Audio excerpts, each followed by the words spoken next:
On June the 14th, 1645, a moorland field in the English county of Northamptonshire was the setting for a defining moment in the destiny of a nation.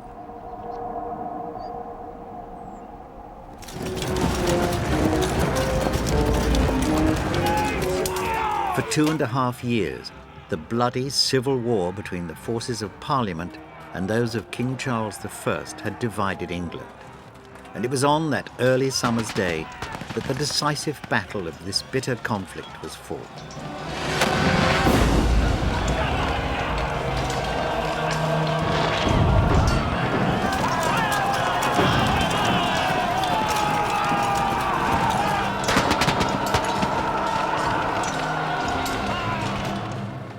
In the parliamentary camp, there was deep anxiety before the Battle of Naseby because this was the new model army's first battle. If the new model army performed well, then there was a chance of actually bringing the war to a decisive conclusion sometime in 1646 or 1647. If there were to be a reverse, or even worse, a major defeat, then the parliamentary cause would be back in the situation that it had been in 1643 and 1644, effectively stalemated. So there was a feeling that the war had to be ended soon, but nobody knew that it was going to be ended in the middle of a field halfway between Leicester and Northampton.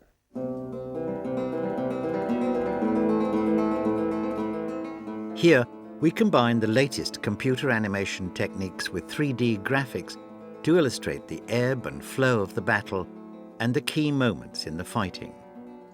These techniques show that had the Royalist cavalry not been absent from the field at a crucial time, the outcome of the Battle of Naseby may have been very different indeed.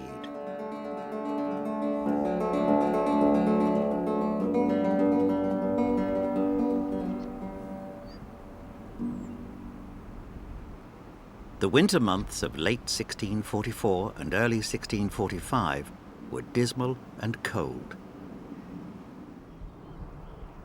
But as the freezing snows finally melted, hopes on the Royalist side were high. Despite their calamitous defeat at Marston Moor the previous summer, there had been an upswing in the fortunes of the King's army. Victory at Lostwithiel and Crepy Bridge had come as some consolation for the loss of the north. On the parliamentary side, the failure to press home a numerical advantage at Newbury in the autumn of 1644 had posed uncomfortable questions about the composition of their army.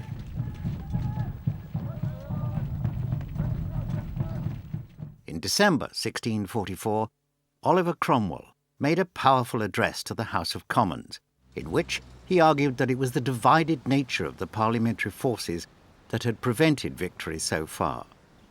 His message was that it was time to form a new, unified national army.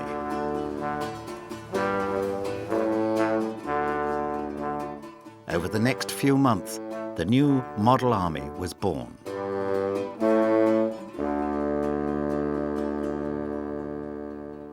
The failure of Parliament to take advantage of the tactical success of Marston Moor really clarified in Cromwell's mind the need for fundamental reforms in Parliament's military forces.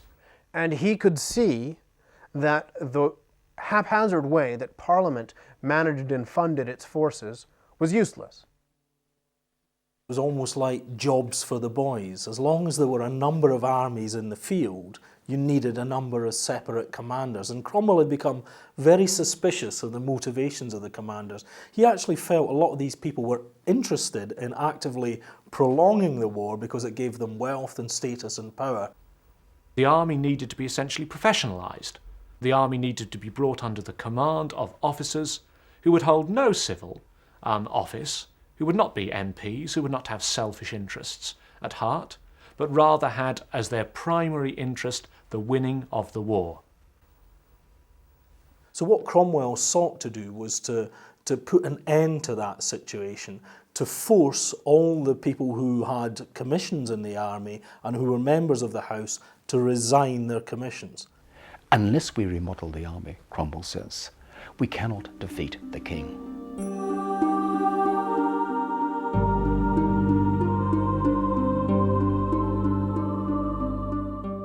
21st of January 1645, Sir Thomas Fairfax was appointed Commander-in-Chief of the new model army.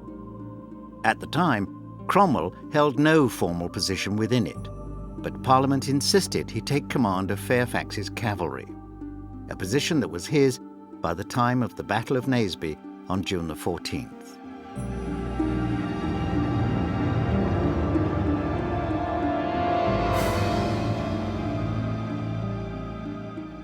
The fact was, however, that in the spring of 1645, no one could be sure when the two sides would next meet on the field.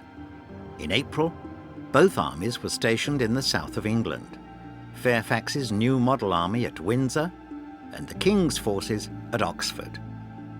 Decisions had to be made about strategy and tactics as the campaigning season got underway, and it was on the 8th of May at Stow-on-the-Wold that the King called a council of war with his nephew, Prince Rupert, and the commander of his forces in the southwest, Lord George Goring.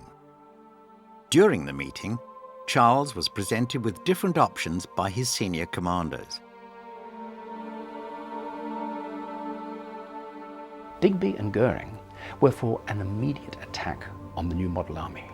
They regarded it as a contemptible rabble. One battle and they would smash it completely.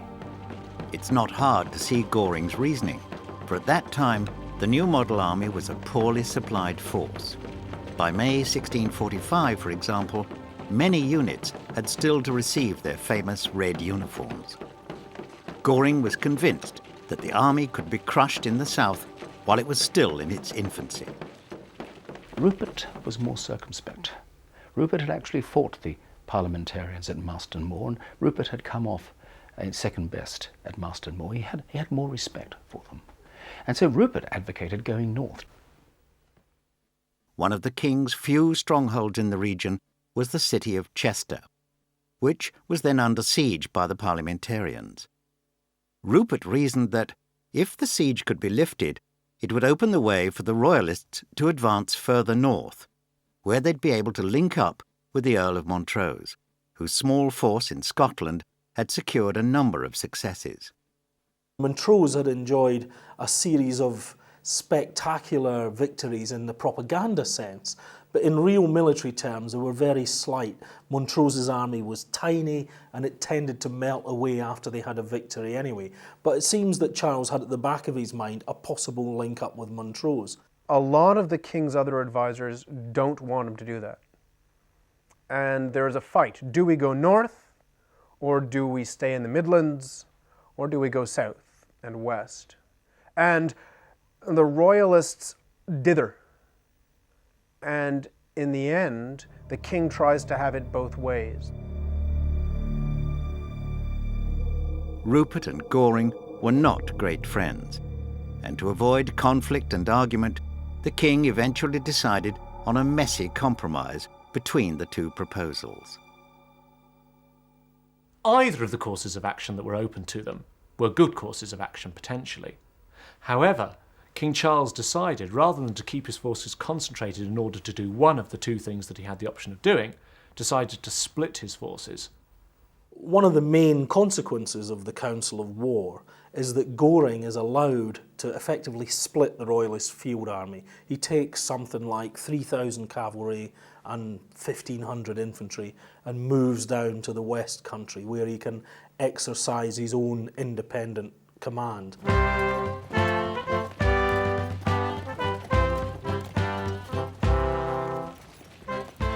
In the days after the Stow Council of War, Lord Goring set off for the West Country as the main Royalist army of 12,000 troops marched towards Chester. The new model army, too, was on the move, towards the West Country. But when Fairfax's troops reached Blandford, they also split in two, with a small force detached to deal with the threat of Goring in the west, but with the main force sent northeast to besiege the Royalist stronghold at Oxford.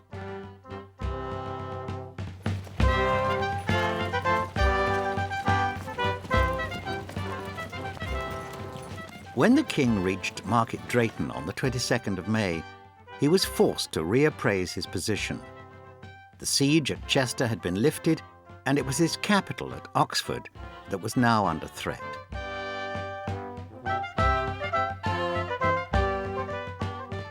In response, Prince Rupert proposed a full-scale assault against a town held by Parliament that would draw the enemy away from Oxford. So it was that the Royalist army abandoned its march north and headed east to besiege the town of Leicester. By attacking and seizing Leicester, King Charles hoped to do two things.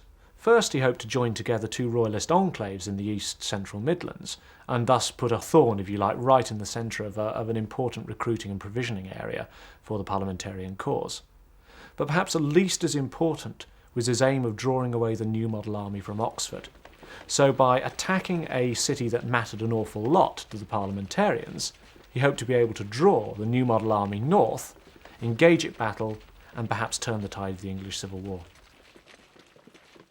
By attacking Leicester, King Charles takes the initiative.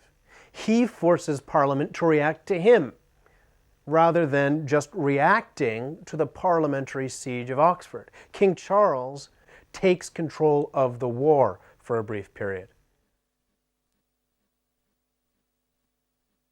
Charles actually believed that the storming of Leicester would be a very easy business. In fact, it wasn't. It was an exceedingly bloody battle. The Royalists suffered very, very heavy casualties indeed, and parliamentary forces resisted with enormous vigour. They actually had to fight their way street by street, almost house by house, through to the centre of the town. And there in the centre, the parliamentary garrison finally laid down its arms. Now, Royalist blood was up. They were very, very angry. They'd suffered heavy casualties. And so murder began.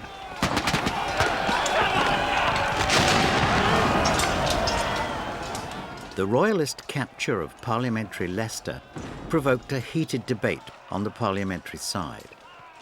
The spilt blood at Leicester encouraged those who favoured a settlement with the king, while the war faction demanded revenge.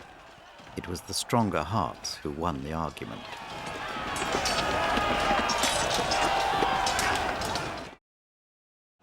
On the 5th of June, the new model army abandoned its siege at Oxford and headed north towards Leicester, at the same time as the Royalists marched south. The two armies were now on a collision course.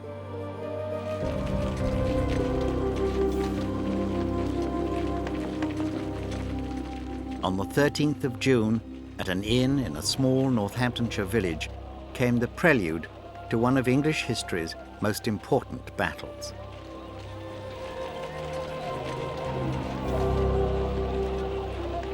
It was a rearguard of King Charles's forces who encountered the advance units of the new model army at the village inn in Naseby.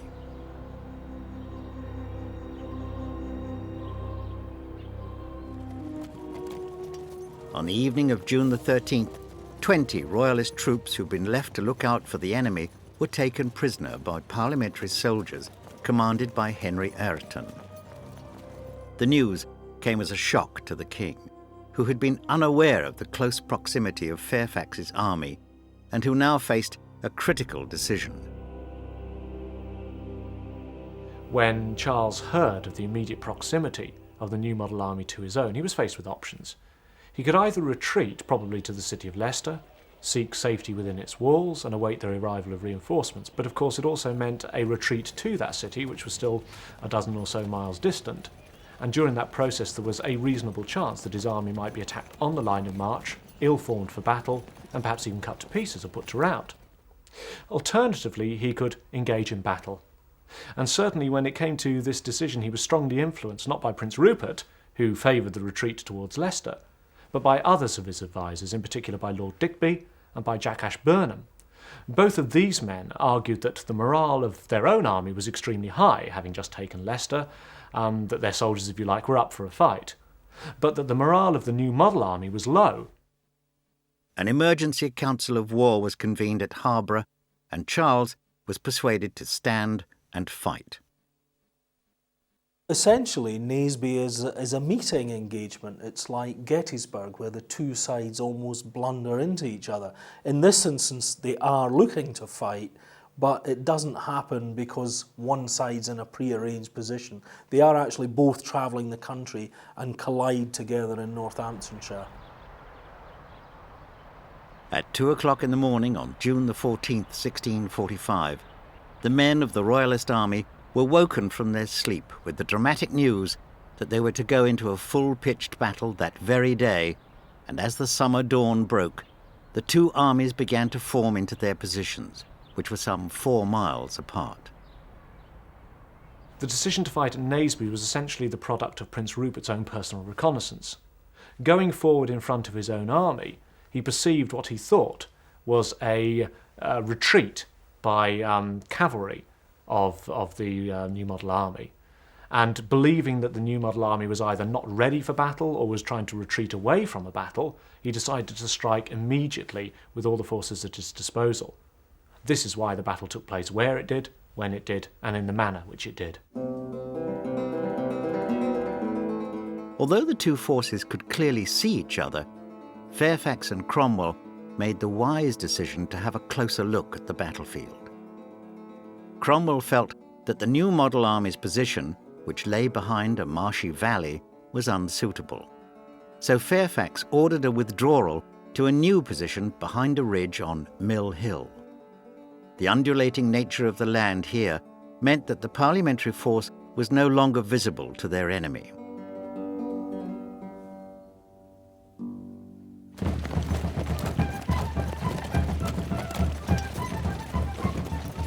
Prince Rupert, concerned by the parliamentary troop movements, ordered a scout to ride off and investigate. But when he returned, the scout claimed to have seen nothing. Rupert therefore set off to see for himself, only to find what looked like a retreating parliamentary army.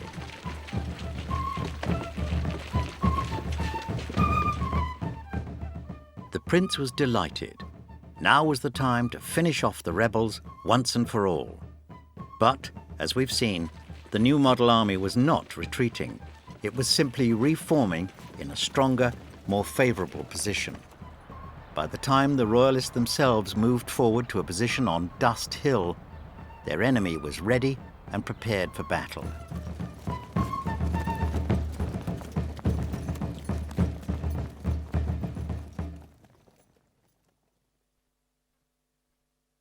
There was another vital factor that gradually became clear to the Royalists as the morning unfolded. The cavalry of Lord George Goring was not going to be present on the day.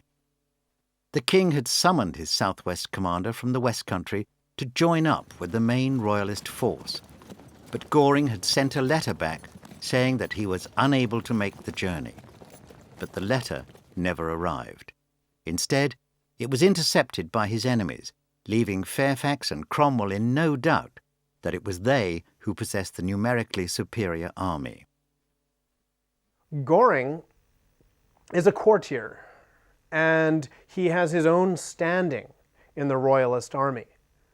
And when he goes off to the southwest, he is the big fish in the little pond. He is independent. He is the big man. He can do what he likes. And when he gets an order to rejoin, he finds that he can't. There remains to this day the strong suspicion that Goring may have stayed away as a result of his own ambition. He preferred to be an independent commander. We know he was already at loggerheads with Prince Rupert, and there is a strong suspicion that says he decided to keep himself in the West Country. To this day, the difference that Goring's 3,000 men would have made to the Royalist cause remains a matter of debate. First, if Goring's forces had been present, the Royalist and the parliamentary armies would have been approximately equal in number. And second, and far more importantly, if Goring's cavalry had been present, there was some chance that a decent reconnaissance would have actually been carried out, and the Royalists would have actually discovered the exact strength and exact locations of the parliamentary army.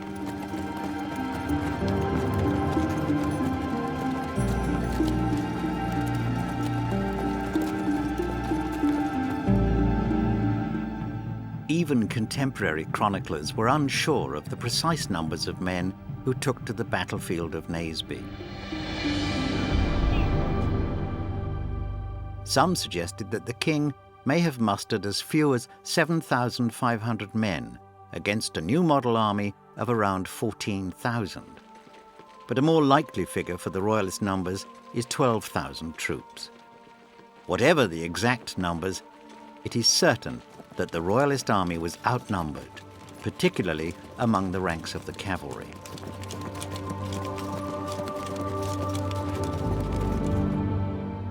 This remarkably detailed drawing of the dispositions at Naseby was published 2 years later in a book entitled Anglia Rediviva, and the illustration reveals clearly that the two armies were arranged in the typical manner of the day.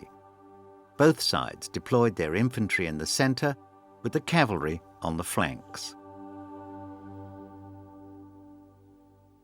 If your cavalry are out on your flanks, it gives them freedom of movement. If your cavalry are on your flanks, they've got freedom of action. The infantry deploy with infantry guns and with their own muskets. They want a clear field of fire forward towards the enemy. Fire! If the cavalry get in the way, you've got to stop firing or you'll hit your own cavalry. So if you keep your cavalry on the flanks, you can send them wherever you like without getting in the way of the infantry and the field guns. In addition, the presence of a solid block of infantry in the centre of the battlefield provided a stable centre around which the battle could, if you like, hinge or rotate. However, if the cavalry are in the centre and charged and the position became rather loose, then what you would have essentially was an army that was split in two with a gap in the middle. So infantry in the centre for stability, cavalry on the flanks for exploitation and for deciding the battle. We have to remember that the armies of the Civil War had a common training. They both had their roots in the train band system and in officers who'd fought with the Swedish army on the continent. So the tactics employed by both sides came from a common root. For that reason, they both fought in exactly the same way. Shortly after 10 o'clock on June the 14th, King Charles's army began a general advance towards the broad moor that separated Dust Hill from Mill Hill. On their left flank was the cavalry of Sir Marmaduke Langdale. On the right were mounted troops led by Prince Rupert himself, all armed with the 3-foot broadsword that was the typical cavalryman's weapon of the day. In the centre, Lord Astley took command of the main body of infantry, the foot soldiers who were formed closely together and armed with two very different weapons. The pike and the musket played their full part on the battlefield of Naseby.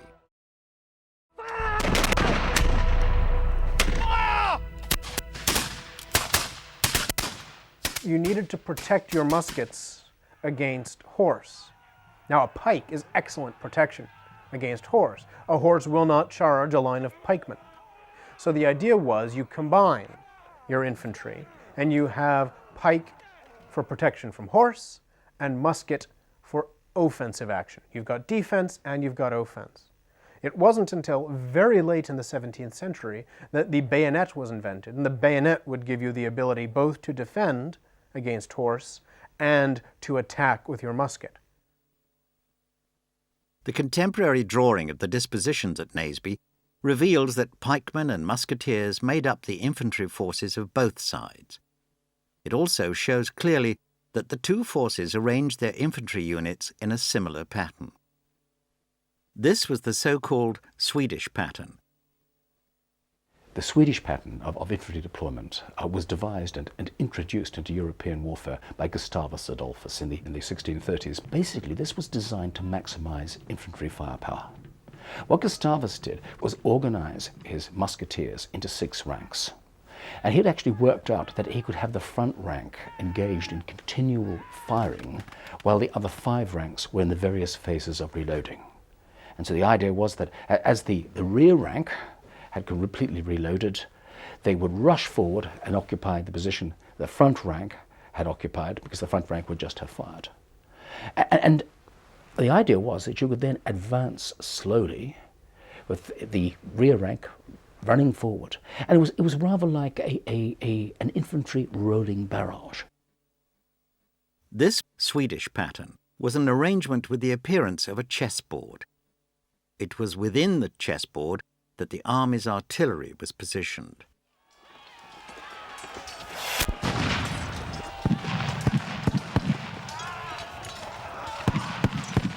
In the Civil War period, the guns were deployed on the field, but they came in a bewildering array of calibers, from a tiny thing that fired musket balls not much larger than a golf ball through to a 12-pound ball, which would actually be very devastating if it hit anybody, but the instances were fairly few. And at the end of the day, the weapons were very, very inaccurate. So they tended to, in one of the phrases, they tended to frighten more than they harmed. They had a good morale effect. They look great. They give people a sense of safety if they're on your own side, and they look very menacing from the opposition. But in practice, I don't think they were lethal weapons on the battlefield.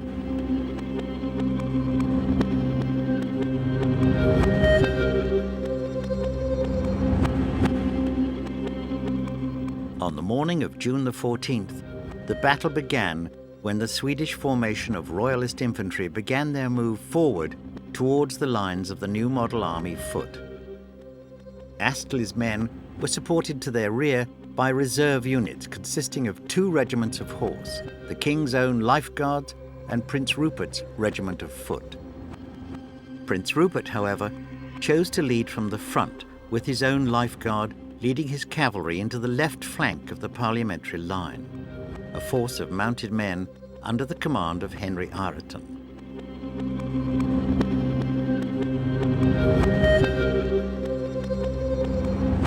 In the hours that followed, the command of the king's nephew became one of the most important factors in the outcome of the battle.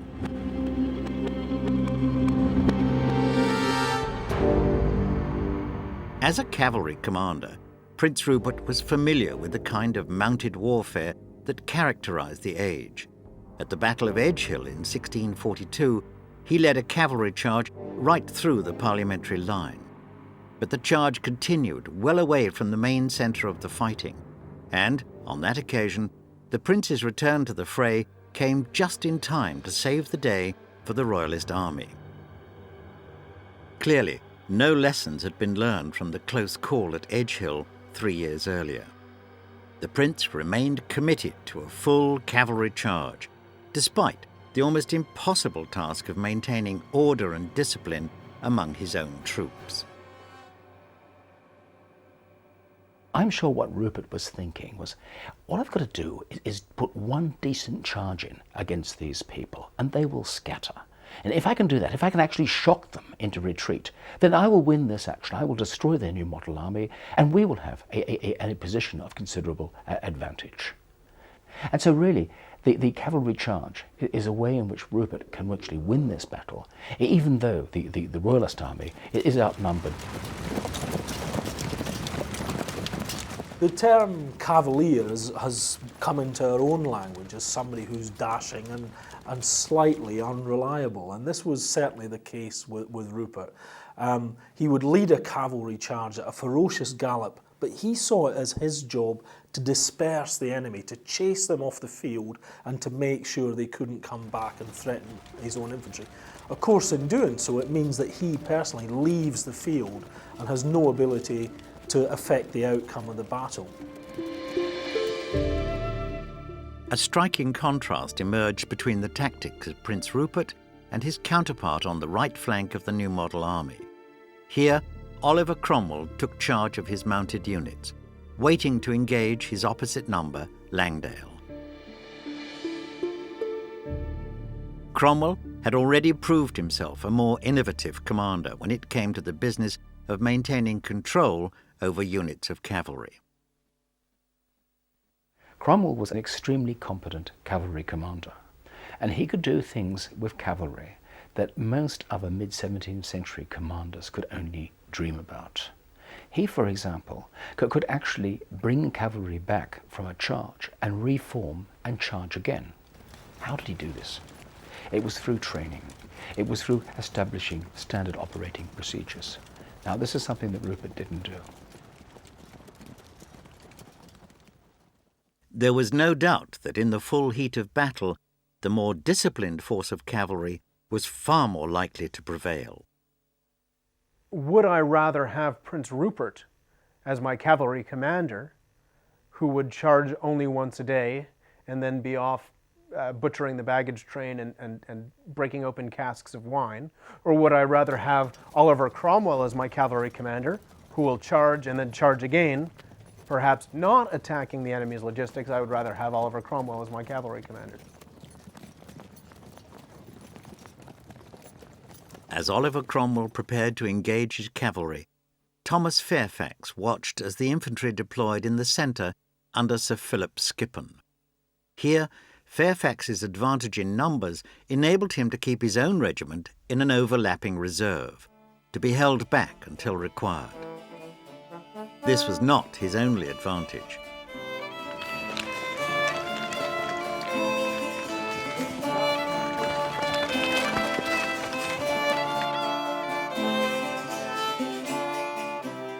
Unlike the king, Fairfax was also able to deploy a force of dragoons, expert horsemen who dismounted to engage the enemy with musket fire.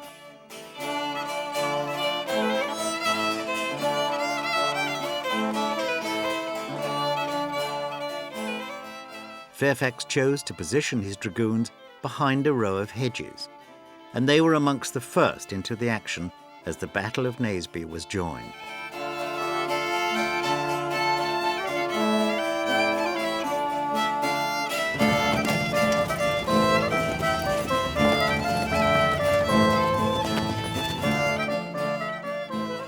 As Prince Rupert led a dashing cavalry charge from wide on his flank towards the men of Henry Ireton, the dragoons of Colonel Oakey fired their weapons.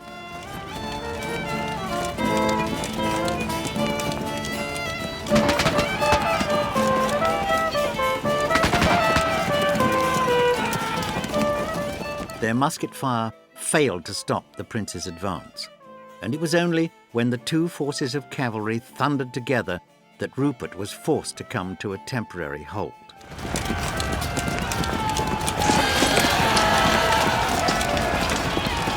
The brief halt to Rupert's progress gave Ireton the chance to engage the cavalry regiment of Rupert's brother, Prince Maurice, which was closer to the centre of the line. Meanwhile, the two forces of infantry had joined in combat. Lord Astley's men were quick to push their enemy back as Rupert prepared to return to the fray.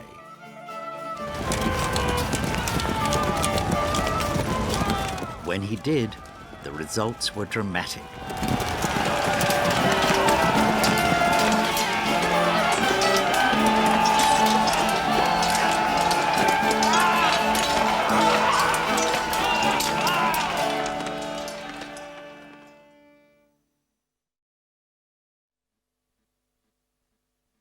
While Oakey's dragoons kept up their musket fire, the king's nephew swept forward against the west of the parliamentary line, as Ireton sought to give cavalry support to the infantry struggling on his right.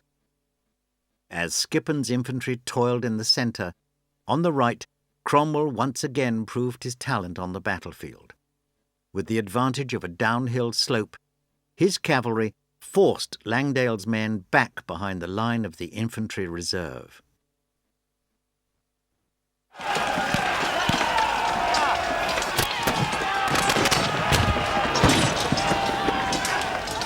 As the noise of over 20,000 men-at-arms filled the air, Cromwell was able to maintain his cavalry regiments in strict order as the parliamentarians took charge of the right. But, on the other flank, Prince Rupert succeeded in smashing through the mounted units of Henry Ireton.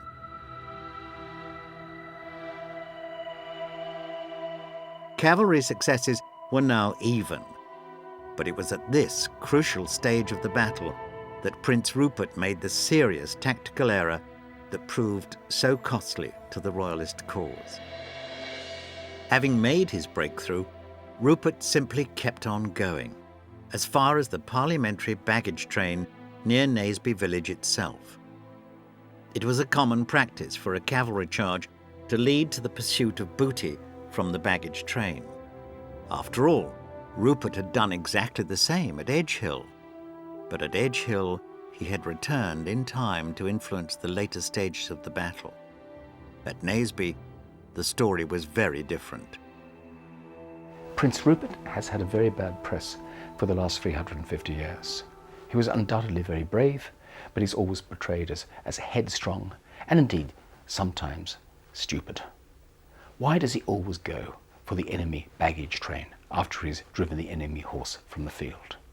Well, he's always going for the enemy baggage train because this is the operational, indeed sometimes the strategic objective. If you take that baggage train, you effectively cut the logistics of the enemy army. At the moment that Prince Rupert led his cavalry south away from the battlefield of Naseby in pursuit of at least a large portion of Ireton's cavalry, the battle was going extremely well for the Royalists.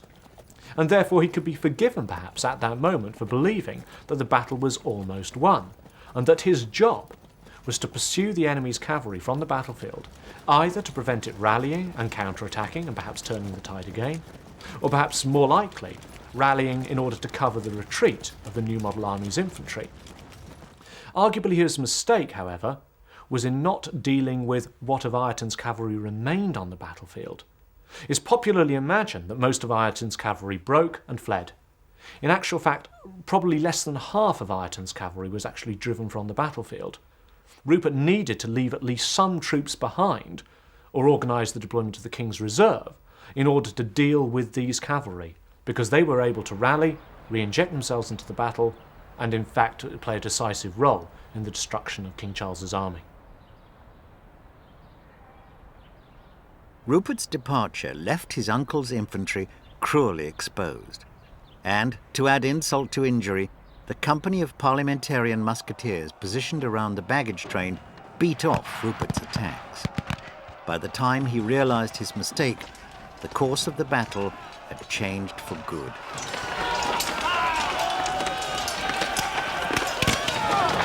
With Rupert's cavalry absent, the outnumbered Royalist army in the field north of Naseby found itself in deep trouble. Colonel Oakey now ordered his dragoons to mount and engage the left flank of the Royalist infantry. These foot soldiers were already suffering on the right, as Cromwell again revealed his masterly control of cavalry in battle. With an uncanny understanding of the overall course of the fighting, he split his force in two, ordering one detachment to prevent the reformation of Langdale's horse, and the other to sweep into the suffering ranks of Royalist foot.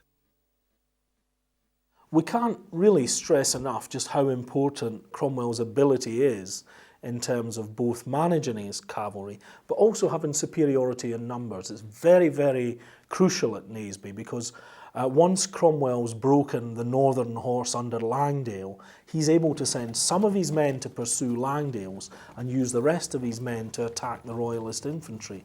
Now he can only do that because of his superiority in numbers. Had Goring come back from the West Country, the forces would have been much more balanced. But as it was a combination of two things really that swing the day: Cromwell's discipline and his superior numbers. With Rupert still nowhere to be seen, Thomas Fairfax decided it was time to deploy his own overlapping infantry regiment. The Royalist foot soldiers were now alone and surrounded, and the battle was all but over.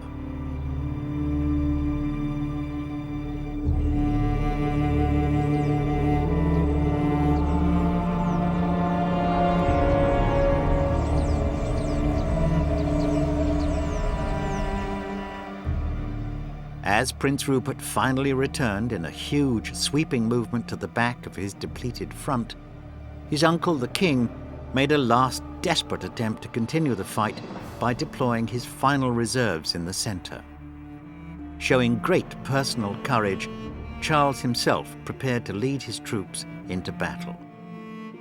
But it was not to be. As Charles set off to engage the enemy, the Earl of Carnroth grabbed the bridle of the king's horse and pleaded with him not to go to your death upon an instant. It would probably have made little difference had Charles not been dissuaded from a self-sacrificial attack. Cromwell still had enough fresh, spare men to face them.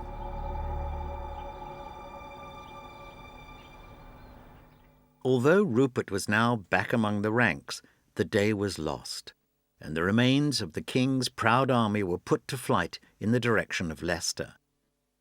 The Battle of Naseby was over, and the new model army had won its first famous victory.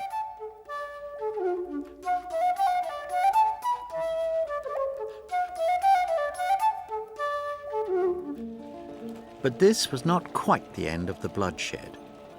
As part of the spoils of war, the parliamentarians ransacked the king's own baggage train. It was here, away from the fighting, that the camp followers and wives of the Royalist soldiers were waiting. But there were also women with no formal relationship with the Royalist troops, for, as was common practice at the time, Charles's army was accompanied by a party of prostitutes. For the victorious Puritan parliamentarians, this evidence of immorality among the Royalist enemy triggered a terrifying postscript to the day's battle. Essentially, the parliamentary cavalry overran the Royalist encampment and the Royalist baggage train. And there they found a number of Welsh women and Irish women. These were the wives of some of the soldiers. Some were camp followers. And they rode these women down. And at least 100, that's a very conservative estimate, were literally cut down. And the cavalry soldiers of the new model army were screaming at them as they rode down these women, "Death to the Catholic horse." Those they didn't kill, they cut about the face to disfigure them. So we're talking about people who took their religion very, very seriously and took it to the point of barbarity and indeed beyond the point of barbarity. For the motley collection of women who accompanied Charles's army, death and mutilation were the consequences of the Royalist defeat at Naseby, a fate shared by many on the battlefield.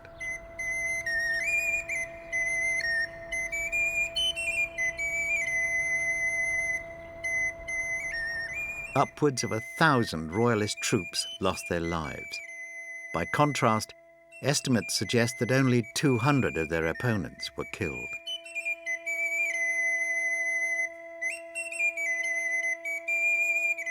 No one will ever know exactly how many prisoners were taken during and after the battle.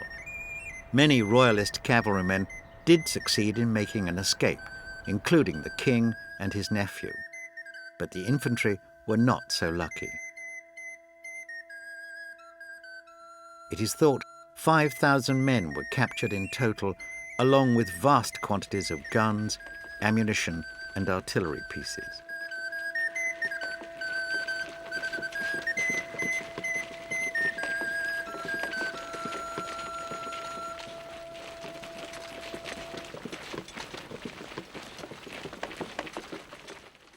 There was one final disaster for the king.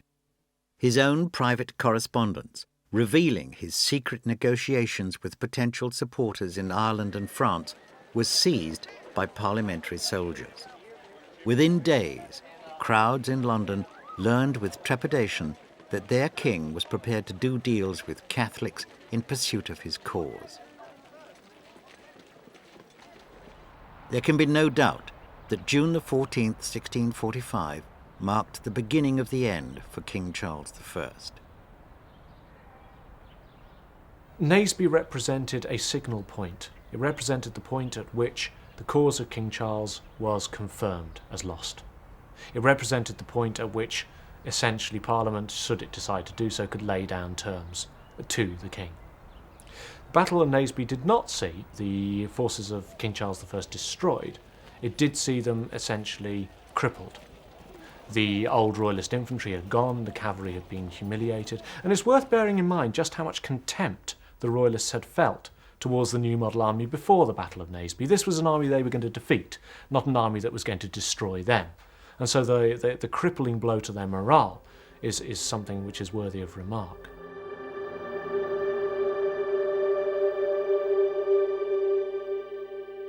The loss of the Battle of Naseby was of great significance for the king. It meant the end of his last army in the field, and that was a very, very important thing for Charles, because his only chance of winning the Civil War was to do battle in the field. Once he'd lost his army, he was able to hang on for another year in a series of sieges, but by then, really, the main chance had gone. In the month that followed Naseby, King Charles drifted aimlessly from place to place in search of the military support that would take the fight to the new model army once more. It never came, and within the year, the king surrendered to the Scots, another step on the road that would eventually lead to his execution in January 1649.